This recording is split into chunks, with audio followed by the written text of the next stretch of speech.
Hello guys, welcome back. All right, we're still working in section 10.1. And if you're feeling a little bit confused by this stuff, you might want to read section 10.1 of the book. They give some other good examples in there. You can also go to Khan Academy, Khan, and Google Fundamental Counting Principle, permutations. That's what we're going to talk about today. So there are other sites, that you can do, and if you're a little bit confused. All right, so hopefully you kind of started seeing some patterns in some of those questions I had you do yesterday. And again, I think it's a really, really good idea if you would make sure you check the answer keys on these, because that's the way that you're gonna be able to see if you're doing these things right. So I think you're gonna find some patterns coming out in some of these. So, Mrs. A's got some time on the weekends now since we can't go out and stuff. So I'm doing a little bit of cleaning and going through stuff. So if I find that I have 12 math books at home, and I want to arrange them on a shelf, 1, 2, 3, 4, 5, 6, 7, 8, 9, 10, 11, 12, okay? And I asked you, how many different ways could I arrange those books on the shelf? They're all gonna be lined up on the shelf. Well, it makes sense that when I go to put the first book on the shelf, there's 12 different books I can choose from. Now I've already selected one to put there, so the next one's there's gonna be 11 ways, and then 10 and 9 and 8 and 7, 6, 5, 4, 3, 2, 1. Okay, you're gonna notice that's coming up. All right, I'm gonna go work in my garden, and I'm gonna rearrange a garden bed I have along the house, and I have 6 plants, but they've all gotten kind of large, so I decided that I only want to plant 4 of them along the garage. So now, if I wanted to plant all 6, how many different ways could I do it? Okay, when I go to select the first plant, there's 6 I can choose from. When I go to select the second one, there's 5, then 4, then 3, then 2, then 1. And that's going to be, I think, 720 ways I can sit there. Boy, I'm going to have to really make up my mind on that.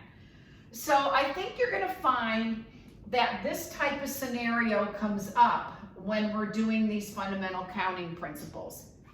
And mathematicians, because this comes up all the time, and you know how mathematicians don't like to write, they didn't want to have to write 12 times 11 times 10, so they gave this a name, and some of you may have learned this in grade school. This is called 12 factorial, and it's designated with an exclamation mark. So that is read 12 factorial. Okay, so definition of factorial is n factorial equals n times n minus 1 times n minus 2 times n minus 3, ... all the way down to 1. So you're multiplying that integer by every integer less than it till you get to 1. Now, obviously, if you have to figure out what that 12 times 11 times 10, to do that on your calculator, really, 12 times 11 times 10. So there is a button on your calculator, and this is where I miss my smart board. But if you go on your calculator, and I know some of you aren't verbal, you're visual. Okay, so are you watching this? I'm going to go to the math button. You all know where that is, correct? Well, it would help if I turned it on. I'm going to go to the math button. Then at the top, if you can see, it says math, number, CPX, and then PRB. you want to go over to the last choice, which is probability. And when you do that, you're going to see that the fourth choice is the exclamation, the factorial. Now, you're going to have to type the number in first. So if I want 12 factorial, okay, I'm going to have to hit the 12, then go to my math and select probability and select choice 4. Now I get the 12 factorial, and when I hit enter, that's a really big number, okay? That's how many different ways I could arrange those math books. So I'm gonna have to just like do them alphabetical or something so I don't go crazy. So what is that anyway? 479,001,600 ways to arrange those math books on my shelf. Okay, cool. All right. So that's factorial, and you're gonna see that a lot. But let's go back to this garden issue. We said there's 720 ways for me to plant all 6 plants. But you know, I mentioned that they were getting kind of big. So what if I only wanted to plant 4 of them? So I have 6 to choose from, but I only want to plant 4 of them. So now my answer is not going to be 720 because I'm only going to plant 4 of them. So when I go to select the first plant to pick in, I have all 6 to choose from, but I'm only going to plant 4. So that means I can select the first plant 6 ways. I still have 5 left, so I can do the second one 5 ways, and then 4, and then 3. Now this answer is not 720. That answer is going to be 360. So there's 360 ways I could plant them if I'm going to use 4 of them. Now, you can't do this on your calculator because you're not going all the way down to 1. You can't use factorial there. But this is what we call, when you're making an arrangement, these are called permutations. So let me just write something out here for you. So the permutation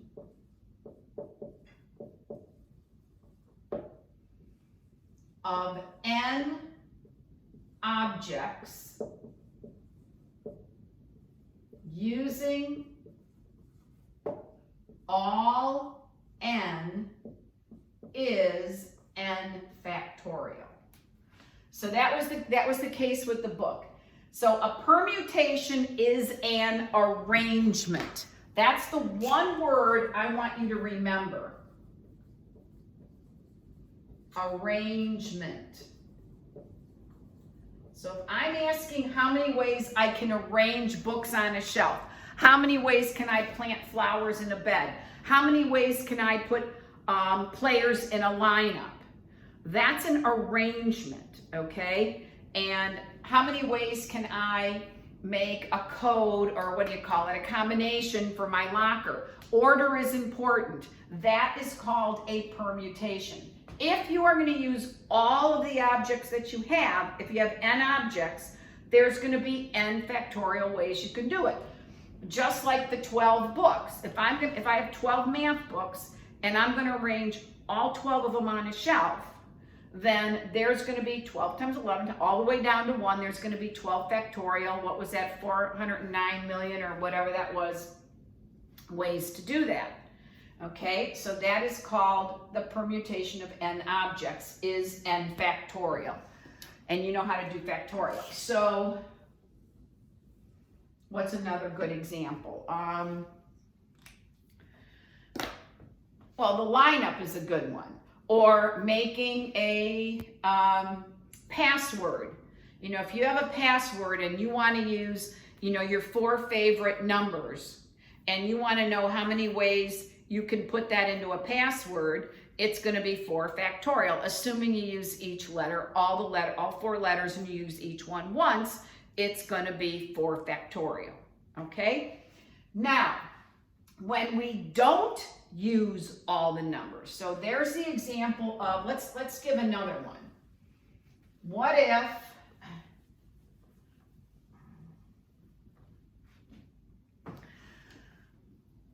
you have 15 players? You're coaching Little League, and you have 15 players, and you want to know how many different ways of those 15 kids you can make a 9-man lineup. So you've got 1, 2, 3, 4, 5, 6, 7, 8, 9 slots to fill. Batter 1, batter 2, batter 3, batter 4, batter 5, batter 6, etc. Okay, now this is a little different. You can see that this is not going to be 15 factorial. When you go to select the first player, now this time you don't care where anybody bats. You know, there's nobody that's got to bat first or third or whatever. You know, these are Little League guys. They're just going to go pick dandelions out in the outfield anyway. It doesn't matter. I love those days. 14. All right, now, then there's going to be 13, then 12, then 11, then 10, then 9, then 8, then 7. Now, again, this is not 15 factorial. It's not 9 factorial. This is what we call the permutation of n objects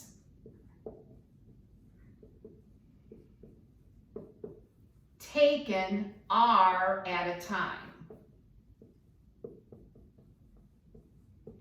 So I have 15 is the number of players or objects that I have. I'm only going to take 9 of them to put in my lineup. So we write this, I'm going to get rid of the factorial. This is expressed, we write this as NPR and not National Public Radio. This is read the permutation of n objects taken R at a time.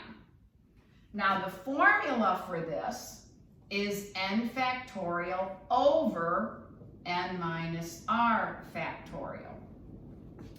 So let's see what happens here.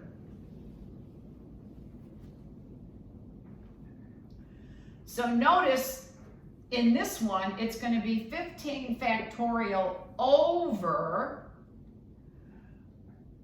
what? I mean, what's n minus r? N minus r, n was 15, remember? R was 9. 15 minus 9 is 6 factorial. How is that going to give me this? Think about this. 15 factorial is 15 times 14 times 13, times 11, or times, let's move down a little bit more, 8 times 7 times 6 times 5 times 4 times 3 times 2 times 1. Now 6 factorial is 6 times 5 times 4 times 3 times 2 times 1. All of these numbers will pair with all of these, and they'll just each cancel out to 1. So then I will be left with this, which is what we got there. So when you're not using all of the items, okay, the permutation of n items taken all n at a time is just n factorial. But this is what you have to use when you're using n total objects and you're using R of them. This is the formula you use. Now, lucky for you, if you noticed when you were doing factorials, this is in that same list on your calculator. So if you go back to your calculator and you go to, here's my calculator, and I'm going to go back to math, and I'm going to go to, scroll over to probability. What do you notice choice number 2 is? NPR. So if I would like to know how many ways, what this answer actually is. This is what I'm finding here is 15P9. So it's the permutation of 15 objects, and I'm going to use 9 of them. So let's do this together on our calculator. So when you're using that permutation function on your calculator, you have to type in the 15 first. Well, again, well, maybe not. Let me see here. Because this is a newer calculator that I have here at home. So if I go to math and probability, I'm so used to having the old one, and select number 2, yeah, you're gonna have to do this even on the newer ones. So what you're gonna have to do is type in the 15 first, then go to math, probability, select number 2, I'm gonna do NPR, then I'm gonna do 9, and then I'm gonna hit enter, and yowza. That's a lot of different ways that I can make a lineup. I mean, that's a lot. If you're using all 15 of them, wow, that's a big number. I don't have commas in there, but that's like a billion. So that's a lot of ways to make a lineup. So let's hope you're not the Little League coach trying to figure out how to put 9 of 15 kids in a lineup. All right, so I'm gonna let you guys try to work on the worksheet I have today, which is, now remember, if you're really confused, reach out to me, and if I get your email, maybe we can do a quick one-on-one Zoom. But again, look at the book, use some, other sources if you need, but I'm trying to keep the worksheet today fairly simple, all right? So that's online, and this is Friday's video now, I think. So good luck, and I'll talk to you. We can answer a lot of these questions Monday in the Zoom then, okay? Have a great weekend, guys. Bye.